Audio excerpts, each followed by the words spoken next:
hawak ng asawa ko yung cellphone ko. So ngayon, nagtanong yung asawa ko kung sino yun. Uy, Nakalagay doon na pangalan taxi. May naging pasero ako na naging karelasyon ko nung nagta-taxi pa ako. Mga 2 days, tumawag ako, nagpagkita siya sa akin, nag-meet up kami. Tapos umabot ng mga 4 na araw yun. May nangyari sa amin. talaga may nangyari? Galing siya ng probinsya. So, pag uwi niya ng bahay, wala na yung asawa niya ron.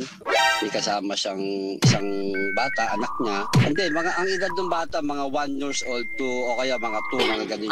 1 to 2 years old. Pero may asawa pala siya, kumbaga. From probinsya, napunta siya ng Maynila, tapos may asawa pala siya, pero bit-bit din yung anak niya. Doon sa inuuwian niya, wala doon yung asawa niya. Kumbaga yung anak niya lang yung kasama niya, kasama pa yung isang kaboard niya.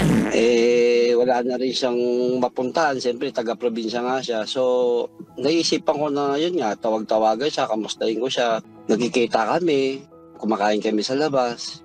Tapos hanggang sa may time na gano'n nga, may nangyari sa amin na almost mga 4 na araw o 3 days, mga gano'n. Sunod-sunod, gano'n? May nangyari ba na hindi inaasahan? Nung time na hindi na ako nakikipagkita sa kanya, bigla siyang nag-text. Sabi niya, saan ka? Hawak ng asawa ko yung cellphone ko.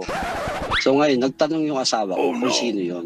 Nakalagay doon na pangalan taxi. Taxi yung nakalagay na code name. Tapos, ano yung text nung Sabi niya, babaeng probinsyana? Maya-maya, hindi ako nagre-reply. Siya naman yung tumawag agad. So, sinagot ng asawa ko. Tumawag si taxi! OMG! Hindi ka man lang nagsabi ng, taxi! Dapat ganun yung bungad mo! Wow! Enjoy na enjoy sa mga videos namin. Nako, marami pa niyan dito, kabisyo. Kaya para mas feel good ka, I-like mo na ang video na to. At mag-subscribe na sa aming YouTube channel! Don't forget to click the notification bell Para lagi kang updated sa amin.